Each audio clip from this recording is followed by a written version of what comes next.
2023-24 में सीटेट की परीक्षा का आयोजन कब किया जाएगा? क्या जिस प्रकार से पहले एक बार जुलाई में और दूसरी बार दिसंबर में परीक्षा का आयोजन किया जाता था, 2023 में क्या जुलाई वाली परीक्षा हो पाना संभव है?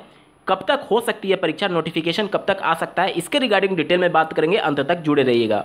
नमस्कार दोस्तों, मेरा नाम है नीरज और आप देख रहे हैं कैरियर बिट यूट्यूब चैनल। अगर आप इस चैनल पर पहली बार विजिट कर रहे हैं तो इसको सब्सक्राइब करते हुए बेल आइकन को प्रेस करना ना भूलें।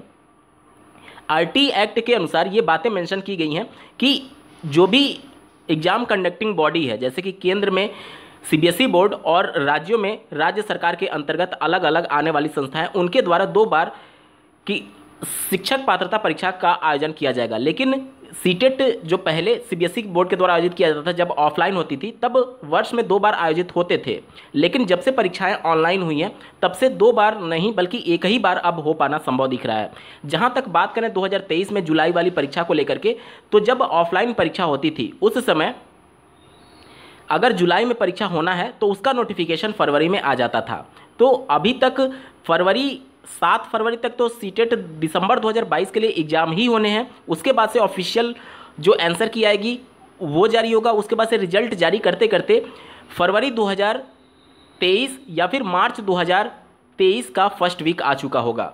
यानी कि कम से कम ये तो तय है कि मार्च के फर्स्ट वीक तक सीबीएसई बोर्ड अगले सीटेट की परीक्षा की योजना पर कार्य नहीं कर रहा होगा। उसके बाद मार्च आने के बाद से अगर मान लीजिए नोटिफिकेशन आता भी है तो इतनी जल्दी जुलाई में परीक्षा हो पाना संभव नहीं दिखेगा।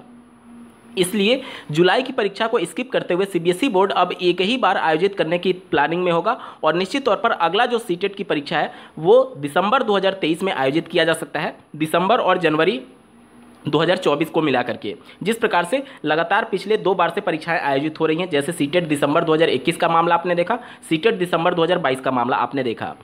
ऑनलाइन परीक्षाएं में चूँकि कई शिफ्टों में परीक्षाओं का आयोजन करना होता है, जैसे कि अगर 21 की बात करें तो 23 शिफ्ट में परीक्षाएं हुई थी, 22 की बात करें तो कुल 24 शिफ्ट में परीक्षाएं हो रही हैं और एक आध पेपर कैंसिल करना पड़े तो उसके लिए अलग से शिफ्ट फिर से बनाना पड़ता है। मतलब कि 24 शिफ्ट का अलग अलग पेपर सेट करना पड़ता है। इसलिए आयोग को काफ़ी लंबा समय चाहिए होता है इसके पेपर को सेट करने के संदर्भ में। जबकि जब परीक्षाएं ऑफलाइन होती थी तो उस कंडीशन में सिर्फ 1 से 2 पेपर ही सेट होते थे और वहीं परीक्षा हो जाती थी। लेकिन अब 24 सेट तैयार करने के लिए सीबीएसई बोर्ड को भी समय चाहिए होता है और उम्मीदें कम है कि जुलाई में परीक्षा हो पाएंगी। उम्मीदें इसी बात की हैं कि दिसंबर 2022 में ही अब परीक्षा, माफ़ कीजिएगा, दिसंबर 2023 में ही अब परीक्षा अगली बार सीटेट के द्वारा सीबीएसई बोर्ड के द्वारा सीटेट के लिए प्रस्तावित की जा सकती है।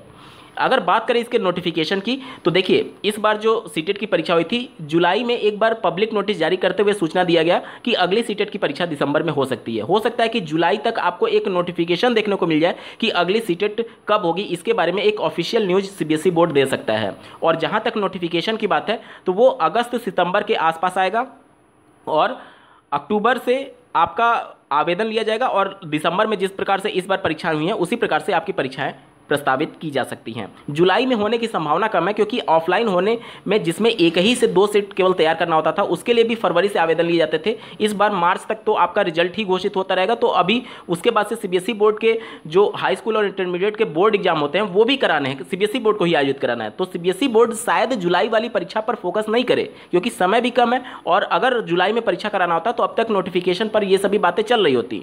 तो ये तो कन्फर्म है कि जुलाई वाली परीक्षा को लेकर के सीबीएसई बोर्ड सीरियस नहीं होगा और दिसंबर में ही अब हो सकता है कि अगली परीक्षा हो और इसके लिए आपको नोटिफिकेशन अगस्त, सितंबर, अक्टूबर के आसपास देखने को मिल सकता है। आप सभी को आपकी अगली सीटेट की परीक्षा के लिए अगर आप पहली बार सम्मिलित होने जा रहे हैं तो इसके लिए बहुत बहुत ढेर सारी शुभकामनाएं। इस वीडियो को देखने के लिए आपका बहुत बहुत धन्यवाद। भगवान करे आपका दिन शुभ हो।